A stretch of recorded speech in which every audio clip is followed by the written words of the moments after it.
Em 1969, eu resolvi tirar umas férias nos Estados Unidos. Eu tinha 17 anos na época. Fiquei na YMCA, na ACM, lá nos Estados Unidos.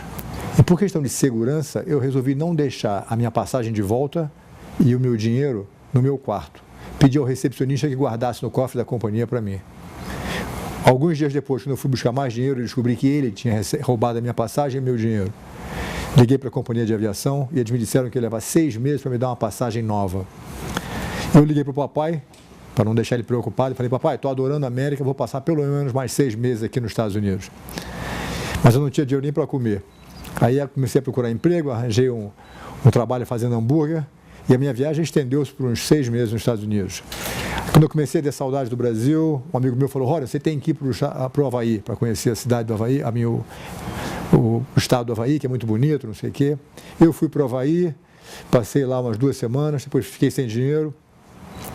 E enquanto eu procurava um emprego, fiquei numa situação meio apertada e cheguei até a pedir esmola na rua e dormia no jornal, na calçada por uns dias.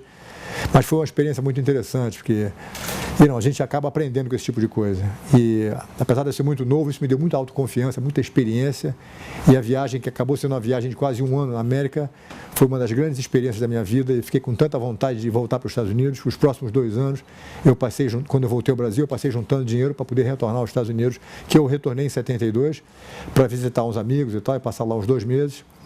E depois voltei ao Brasil mais uma vez, no meio de 72, e fiz a faculdade de Direito, me formei em Direito.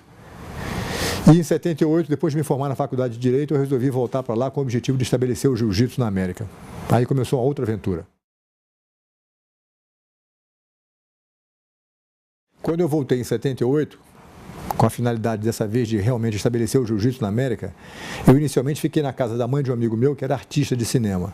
Ela ia trabalhar nos estúdios e eu ficava em casa, mas eu não consigo ficar sem fazer nada. Então eu ia lavando janela, cortando a grama, fazendo faxina no banheiro e tal. E quando comecei a procurar emprego, ela disse: o que você quer fazer? Eu falei: qualquer coisa.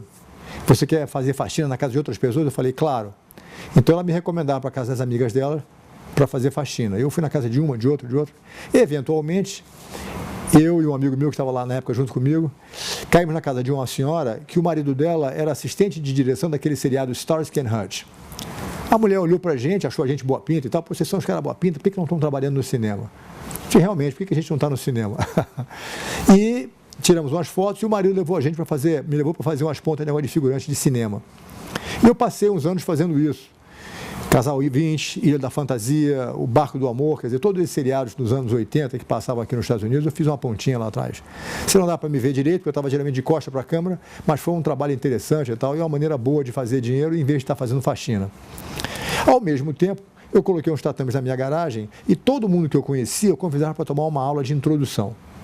O jiu-jitsu é um troço realmente apaixonante, as pessoas vinham tomar uma aula comigo e se apaixonavam pela arte.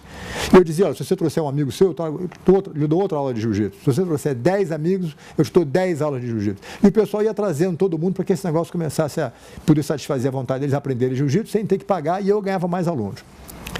E enquanto esse negócio foi crescendo, era muito comum que um aluno dissesse: Rorion, meu professor de karatê, ou de kung fu, ou de taekwondo, não acredita no jiu-jitsu. E ele acha que eu estou perdendo meu tempo aqui praticando com você, que eu devia estar treinando com ele, como eu fazia antigamente. E ele quer brigar com você e acha que te ganha numa briga. Eu dizia: olha, traz o rapaz aqui que a gente faz uma brincadeira na minha garagem.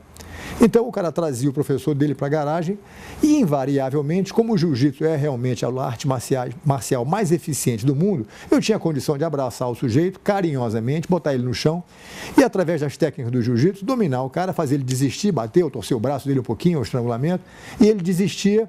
E como o negócio era tão suave, tão amigável para a minha parte, tão gentil, ele geralmente virava aluno. Então ele queria se matricular na academia e ficava mais um cara que promovia o jiu-jitsu dessa maneira. Então foi assim que o Oeste foi vencido, foi conquistado. Nesse período de 10 anos que eu dei aula na minha garagem, houveram tantos desafios de karatê, kung fu, taekwondo, luta livre, boxe, o que você quiser, que tantas vezes eu tive a oportunidade de demonstrar a superioridade do jiu-jitsu, que um dia caiu a ficha. Como a minha finalidade de ir para a América era realmente mostrar o nosso jiu-jitsu para o mundo, eu não podia ficar numa garagem ou mesmo numa academiazinha pequenininha que eu abri em Torrance alguns anos depois. Então, eu resolvi criar um evento que expusesse a capacidade de uma arte marcial contra a outra. Então eu criei esse evento chamado Ultimate Fighting Championship, que vocês conhecem, o UFC. Arranjei 8 representantes, cada um de um estilo de arte marcial diferente, e botei meu irmão Royce, que era, coitado, o mais magrinho de todos, mais franzinozinho de todos, vestido de kimono assim, parecia um anjinho. Joguei ele no meio, lá na jaula dos leões. O Royce foi lá, deu aquele show de bola, ganhou de todo mundo e mostrou para todo mundo que o jiu-jitsu brasileiro era realmente a arte marcial mais eficiente de todos os tempos. E com isso, deu uma popularidade tremenda ao nosso jiu-jitsu e fazendo com que todo o povo, todo mundo começasse a ver que existe uma arte marcial que é realmente superior às outras.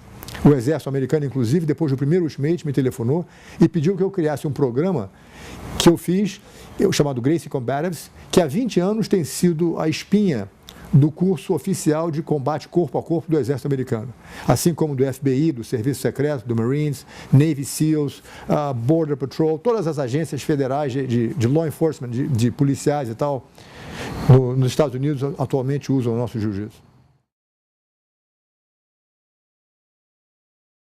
O jiu-jitsu foi originalmente desenvolvido pelo japonês, foi criado pelos japoneses. Em 1914, um professor de jiu-jitsu chamado Mitsui Maeda veio para o Brasil como dizem assistente da colônia de imigração japonesa. O meu avô, que era um homem muito influente na época, ajudou esses japoneses a se estabelecer em Belém do Pará. Para mostrar a gratidão pelo que o meu avô tinha feito, o professor Maeda começou a ensinar jiu-jitsu ao meu tio Carlos, que na época tinha 13 anos de idade. O tio Carlos praticou com ele durante alguns anos. E quando a família mudou-se de Belém do Pará para o Rio de Janeiro, o meu tio começou a ensinar a uns amigos dele e aos irmãos. O meu pai, Hélio Grace, que era uma criança muito franzinazinha, corria um lance de escada, às vezes tinha vertigens e desmaios e ninguém sabia por quê. Por isso, os médicos na época recomendaram que ele ficasse sem fazer atividade física nenhuma. E o papai passou somente a assistir os irmãos darem aula e tal, treinarem jiu-jitsu e fazer tudo isso. Um dia, quando ele tinha 16 anos, ele estava assistindo e tal as aulas, não sei o quê, e um belo dia surgiu um aluno na academia para tomar uma aula. Os meus tios não estavam presentes e o papai se ofereceu a dar aula a esse aluno. Olha, os meus irmãos não estão aqui, se o senhor quiser eu lhe dou aula. O aluno atendeu, gostou da ideia e falou, vamos lá, garoto, vamos fazer uma brincadeira.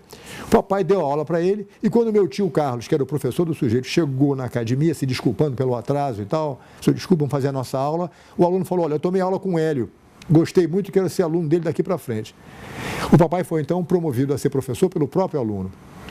O que ele percebeu rapidamente é que os movimentos que ele havia decorado assistindo os irmãos praticarem a arte requeriam uma certa habilidade física, de força e tal, de velocidade que ele não tinha.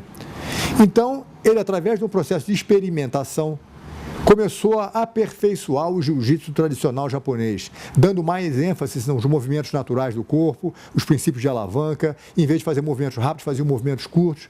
Então, isso foi melhorando, modificando e fazendo o jiu-jitsu mais eficiente para ele, Hélio. E com a finalidade de testar esses movimentos, para ver se o negócio realmente funcionava, ele passou a desafiar todo mundo para mostrar a eficiência desse programa que ele estava aperfeiçoando por conta própria. Ele sempre diz o seguinte, que ele não inventou o jiu-jitsu, ele aperfeiçoou o jiu-jitsu para que o fraquinho pudesse se defender com eficiência. Portanto, todo esse programa de jiu-jitsu que eu aprendi, que a gente vem promovendo isso pelo mundo afora, sempre foi originalmente com a intenção de ensinar o sujeito, ou a moça, a mulher, a criança, a se defender de um adversário, mas não com a finalidade de bater na pessoa, mas de poder se defender com eficiência e impedir que uma pessoa mais forte, mais abusada, mais violenta, queira abusar fisicamente de uma pessoa mais frágil. Portanto, o nosso jiu-jitsu foi desenvolvido com a finalidade de preparar o mais fraco a se defender com eficiência do mais forte. O papai fez muita luta no Brasil, tornou-se o primeiro herói esportivo do Brasil e teve a visão de guardar os recortes de jornais que contam toda essa evolução do jiu-jitsu, da família Gracie e tal. Inclusive, estou no museu, na nossa página gracieacademy.com. Se você tiver a oportunidade, vai dar uma olhada nisso. Muito bem. Ele foi aperfeiçoando esse jiu-jitsu de tal maneira que tornou-se uma arte muito simples, muito eficiente, como eu disse, para fazer o fraquinho ficar muito capaz de se defender com eficiência. E isso ele botou no livro dele, chamado Gracie Jiu-Jitsu, que é esse livro que a gente tem aqui do meu lado, que ele faz passo a passo, ele mesmo demonstrando os movimentos de um curso completo de defesa pessoal.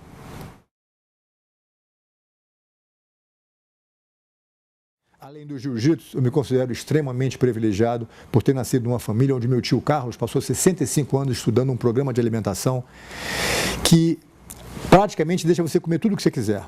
O único cuidado é como misturar os alimentos em cada refeição. O livro chama-se A Dieta Grace e não é uma dieta restritiva de maneira alguma. O que essa dieta faz é vai orientar você como reeducar os seus hábitos alimentares. Não é só para o atleta, todo mundo vai se beneficiar disso. Eu recomendo.